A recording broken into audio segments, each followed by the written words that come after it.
All right, so we are going to get started. So I just want to welcome all of you here to our webinar today. We have Brian Bachand here today, right Hello. here. Hi. And this is, the title for this is Key Learnings for Candidates from an Executive Recruiter. So just to introduce myself as well, I have been the one emailing all of you. So my name is Rebecca Lee, and I'm currently the coordinator for online services at ACCESS Employment. So I guess we can get started. So I just want to introduce you to our keynote today, and that is Brian Bachand. He is currently a partner of Boyden Global Executive Search and a very long-term volunteer at ACCESS Employment and big supporter of newcomer talent. So here's Brian. Wonderful. Hi, everyone. Thank you so much for taking the time to spend an hour with ACCESS today. And so the goal of today is really to share a little bit about, from an executive recruiter side, some key points as you prepare to come to Canada, about resume, about networking, about making sure you have everything lined up, as I know you are in your home country as you're preparing to pack up your home and preparing to say goodbye to friends and family and make sure everything is in order for when you arrive.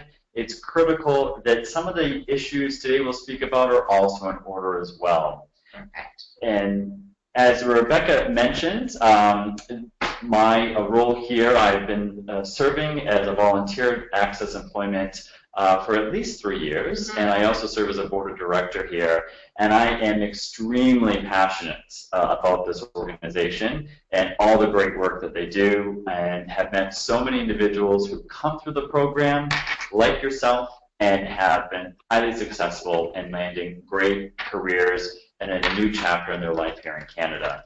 And before we jump in, I also can completely relate to the immigration process that you have been going through. I also was just granted permanent residency 2 years ago.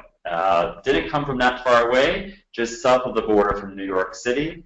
I've been in Toronto since 2012, and although I didn't struggle with the language barrier or learning a lot of new customs, I went through the same process you did, starting and building a whole new network, also going through the immigration process, and looking at great opportunities. So we're all on the same page as we begin the conversation today. So let's jump right in to the conversation today. So as an executive recruiter, I work for Boyden Global Executive Search. We are a company that is over 70 years old. We are in over 45 nations, and we help individuals be placed into senior executive roles. Boyden is what is called a retained firm. It means that we work for the company or the organization or the institution that hires us to find candidates, versus that we are not an employment agency, not like that individuals meet with us and we go to find them jobs. We work for companies, and we then reach out for select talent. So today's conversation is based on top learnings that I have encountered and many of my colleagues to assist you as we meet with so many candidates, and we do work globally with our offices, so that is where the approach will be taken. So first off, I'd love to begin with our first slide, which will focus on social media and how it can affect you. So it's because of technology and where we're at, that's why we're able to connect today from China to Jordan to here in Toronto, South America, Africa, wherever you may be. It's because of the great gift of technology that we connect. And there's social media that we all are engaged with as well, which enables us to keep in touch with family and friends. And that will be a vital source for you when you move to Canada as well, to keep in touch with your family back home and colleagues, to see what's going on, to see their postings, etc. But one point I really want to make is that when we do a final assessment of a candidate, let's say a candidate has been selected who's gone through the entire interview process, and the company says, this is the person that we would like to move forward in hiring. We do an in-depth social media background check. And what that involves is seriously looking at where the person is, what sites they are engaged with, and how they use social media. And it's very important to really make sure that you are monitoring your social media whereabouts. because it can prevent an individual from being hired. And so on the social media, I talk about doing something called the Google test. It's important to type your name in. Important to type your name in and see what comes up. What's there exactly? And to really see where that is there. You have to expect, coming to Canada, that before you go into an interview, before you meet with anyone, you will be Googled. People will look to see you, to see your image, to see your background, to see what they can find. So it's important to make sure that what appears is exactly what you want to appear. It's very important to see what you tag as likes, what social sites that you are part of, images, etc. And what you don't want to have happen is a future employer or myself as an executive recruiter say, is that who I think it is in that photo? What's going on here? So it's not to be fearful about using social media, not at all. But it's something to make sure that you are being careful in what you're associated with. And to use social media in a very professional manner, because it's something that's very important. In so many ways, this relates more to kind of the millennial generation that has grown up with social media, that when I speak with kind of younger individuals, to really make sure they might say, well, you know what, I did this video when I was 15 years old, it was kind of crazy, it's been posted, what do? I can't get it down. I said, well, there's ways to make sure that it doesn't come up when there's a Google search or it comes up at the very, very end. And the number one point is if it was ever brought up in an interview saying, well, we did a search and we noticed you were part of some of these organizations or some of these particular likes, just be totally honest and transparent. Say, that was when I was 15 years old, it was a crazy mistake, and you move forward. Why do we do this social media background check? Is to make sure that the person who's coming forward for the position is that there's no surprises, that the person who presents themselves as a high professional, someone who is highly ethical, is in line with who they are and they present who they are. And you know, through a social media check, you can see if someone is, wow, living a whole different life outside that might be in conflict to the job that they're being asked to do. And so that's really the purpose of doing that. The next slide is just what we would like to show, some of the things that come when we do a social media background check, some of the things that can come up. So I did a pretend one here on Justin Trudeau, our Prime Minister, who I'm sure you've seen in the news, and has just been so pro-welcoming new individuals to Canada and the impact that newcomers have. So it's you're coming at a time with a Prime Minister who is just really welcoming you on behalf of all of us. And so if we did one on Justin Trudeau, I just want to show you some of the things that come up right away. It comes up about a Twitter feed. So if you have a Twitter feed, that will come up. If you have a Wikipedia background, that will come up. Shirtless Justin Trudeau accidentally photobombs BC Beach. Well, you know, that was in the paper, but any articles that have taken place in any journals that, you know, whether in your home country or abroad, we can find that. Definitely Facebook. That comes up quite a bit. Any publications that you've had, Instagram photos, videos. So that just gives you a sense of some of the areas to look at and, you know, to really be aware of. One last point is really about Facebook. Facebook, you are all going to, in many ways, rely on that heavily when you come keeping in touch with everyone, as we spoke about earlier. If someone ever took a picture that you didn't know about of you at an event and posted it, and you're like, ooh, that's really not something I want to have seen, you know, there are ways to make sure that that doesn't go forward. You can defriend someone, you can ask them to remove it, and, you know, if it's something that you feel could be detrimental, it's worth taking that extra step. And I'm sure if they're true friends or family, they're going to understand why you're asking them to do that. So moving on, networking. Networking is absolutely essential, not only as you begin a new position, but once you have a new position. And one of the things I definitely like to tell everyone is, as you prepare to come to Canada, and even when you're here, every single person that you meet is part of your new network.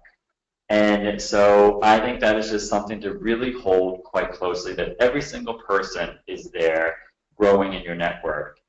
There's a difference between social networking and professional networking. And I'm referring to professional networking, meaning that you're growing and reaching out to candidates and making new contacts in the areas that you wish to work, or meeting individuals professionally that may work in a whole different area, but may be a bridge for you to other opportunities or willing to introduce you. So that's why one of the points I speak about is networking for life. It is something that you'll learn more about here at ACCESS. I do a presentation a few times a year as well on networking, and it's something that really can help you leverage that in a new way, especially for some of you who may be coming from cultures that is not something you do on a normal basis. It is going to be something that you will have to adapt and grow with, because it is a very large part of the culture in Canada and North America, and it's an expectation that you will develop a strong network. LinkedIn. So one of the things I highly recommend is that you make sure that you have a LinkedIn account. LinkedIn is an incredible source for you even before you come to Canada. LinkedIn is something that when I meet with someone, even before I meet, I Google their name in LinkedIn, and it connects me right to their profile. And it gives me a glimpse of the person, and that's really what you need to look at. And I talk about a headshot. It's important to have a professional photograph of you on LinkedIn. And it's very easy to do. You can do it with iPhone. It's very inexpensive. But to make sure that it's a professional headshot, not one of you with your pets or at a family event. It's one that represents who you are, that it shows that you are a professional. And also in the moment, when I speak about that is, making sure that your LinkedIn profile represents where you are now in life. And for some of you, you may be in a transition phase right now that you've already ended your current employment and you're waiting to depart to come here to Canada. We can't wait to welcome you here. So it's important to say that in your LinkedIn profile, saying I plan to arrive in Canada November 1st, and just to say something about that. I think that's very, very important. And I think it's also important to sometimes get recognition on LinkedIn is to be able to post articles, to like certain articles that are also there. I highly recommend that you don't do it every day. So I say a couple times a week is very good, because you don't want to be a serial LinkedIn poster constantly every day putting it up. You want to make sure that it's done with thought, with clearness, and with strategy, so to be able to be noticed. I think that's very important. And the final comment about networking too is, as you will meet new individuals when you come to Canada, as you begin that process, follow-up is essential, and to keep it fresh, meaning that if you meet someone on a Monday, let's say at an event, ACCESS has an event for networking to meet professionals, you meet someone there, you need to follow up with them by the next day, with an email saying it was a pleasure to meet you, may I send you my resume, would it be possible to meet for a coffee? And then if that person, let's say they don't reply, you might start to think, well, I don't want to be rude. What do I do? In my culture, if I go back again, that could be seen as rude. Here it would certainly be a way to follow up in a week or so to say, gee, just want to follow up on my email. I really hope we're able to reconnect. That's what I mean by keeping it fresh, like bringing it to presence of mind, which is very important, especially as you come to a new country and begin a whole new path. Next, I'd just like to speak about internships and volunteering. So this relates to the benefits of developing your skill set, opening new doors, and expanding your network. For some of you, when you arrive here, you'll hit the ground running right away. You'll be very fortunate to possibly get interviews and begin a position. For some of you, it may take a little bit longer. And to be honest, that is usually the norm of how it begins in a new chapter in your life, especially moving to a new country and building on your base. But the key here is plan, plan, plan.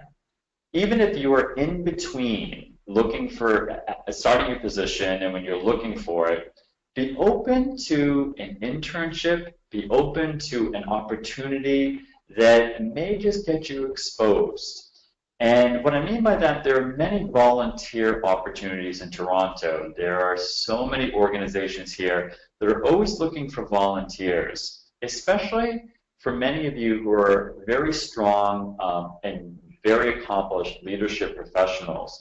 They would welcome the opportunity to have you come in to either meet with some clients that might need some assistance with accounting, to maybe help them on a particular program.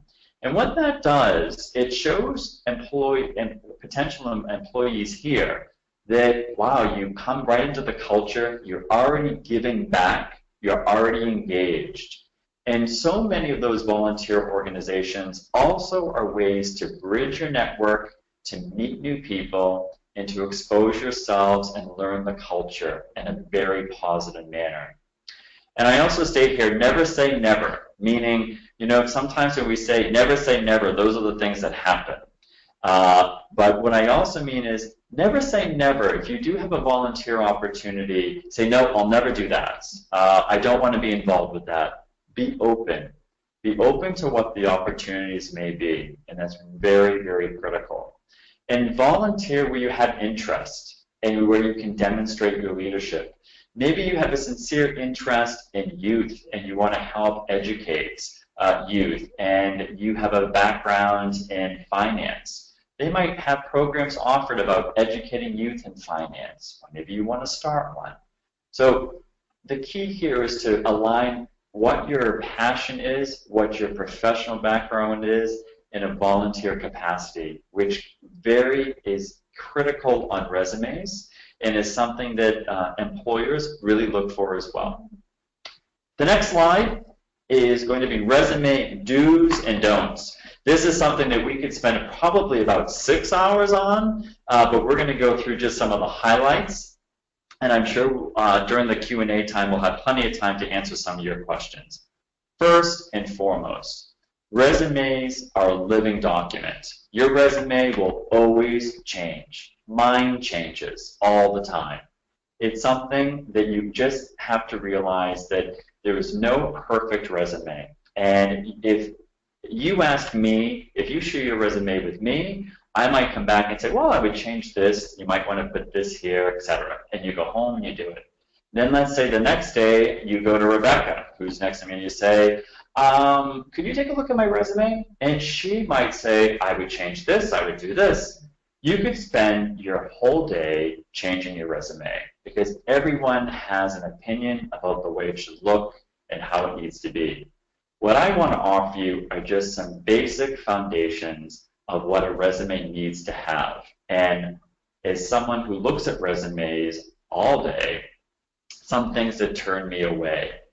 So first of all, some key things you need to have right away. You need to establish a separate email address for your search career, meaning develop a Gmail address. It's free, and that way you can create your own Gmail account just to keep track of when you're applying to jobs. That way it won't clutter your personal email account. It makes it separate. Make sure that it's a professional email address, not something cute like, crazycatlady@gmail.com or, something that's cute. Make sure it's professional. Put your LinkedIn information on your resume. That way someone can connect right away to see, oh, that's what the person looks like. Here's an overview of some of the things they've done. These are some of the groups they're involved in on LinkedIn. It's another way to give exposure. The bottom line for me in a resume is keep it clear, clean, and concise. There's nothing worse than getting a resume and it's single space and there's so much information and I can't read it. And sometimes, especially when you're new and there's anxiety of starting out, looking for a new job, you want to express with all your being, I really am accomplished and I will help your company. But you need to manage that to make sure that it's presented in a way that is clear, that is very easy to follow and concise, and represents your skill set and your professional backgrounds. And ACCES will do quite a bit of education for you on resumes, but one of the things that would turn me off from reading a resume is if it's too complicated looking. And so making sure that it's spaced very nice as you write and it's easy to read, and that's critical as you go forward. Also, truth and nothing but the truth. One of the things we also do, and all firms will do this when you apply for positions, there's a thorough background check. So we check anything that's on your resume. So it's like applying for permanent residency when they ask you all kinds of questions. Where have you lived? And you have to supply the information of the addresses, etc. The same is true in your resume. If anything you put down there, we can confirm. So we look to make sure that you were employed for the dates that you said, that the titles are there. We do an academic background check. So wherever you say you went to university, this is globally, we contact the universities and we get confirmation that you have the degrees. Some people fidge a little bit saying they put down they had an MBA, but they never completed it. Well, we'll find that out. And I can guarantee you if anything comes back that is not the truth, that aligns, you will not be moving forward in a position. So anything you put down, make sure it's the truth, and make sure that if someone goes to research it, they're going to get the same answer as well. Use appropriate professional language and keywords. You'd be amazed sometimes how many people do not use professional language on a resume. And what that indicates right away is that, well, first of all, maybe the intellectual understanding of the language isn't there, but they're not presenting themselves in the best way. And in many ways, that will turn off an employer saying, wow, this doesn't make sense. You know, they're applying for a VP role, but they're writing like they're in the 6th grade. So it doesn't align. However, if English is, for most individuals on this call today, maybe your second language or your third language, and if you're still growing and learning the English language and you're not sure about if the right words have been selected for your resume, share it with 1 or 2 individuals that can be helpful to look at the resume with that particular eye, to make sure that the right words are used, that you're not using the same words throughout the whole resume as well. So that's very important. And the last point, proof, meaning proofread, proofread, proofread.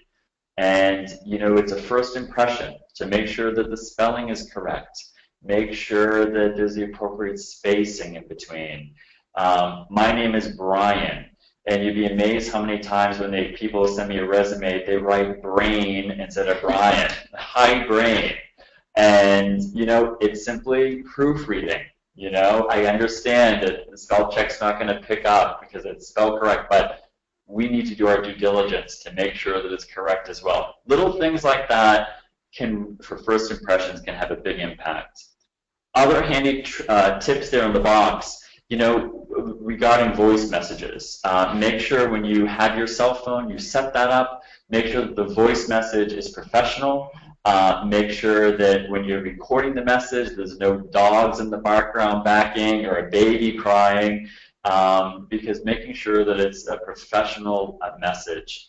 And a lot of people feel that when I send my resume in, if I have it on this kind of neon paper, or I use really big fonts, my name's going to jump right out to everyone.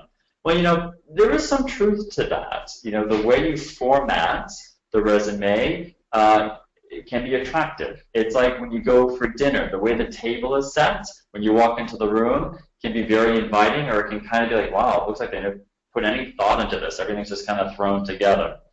But again, make sure that it's appropriate. Don't go over the top, trying to make it too, noticeable. Less is more, but a little nice touch, and to that can really change it quite well. And finally, interview preparation. And interview preparation is something that, I'll be quite honest, the only way that any of us, including myself, get better at doing interviews and presenting who you are is by going on as many as you can. And so I highly encourage you that when you do arrive, and let's say you start to get some interviews, and you're like, well, that's really not a position I'm interested in, or I feel it's too junior, I recommend that you go just for the practice of doing an interview in Canada and North America.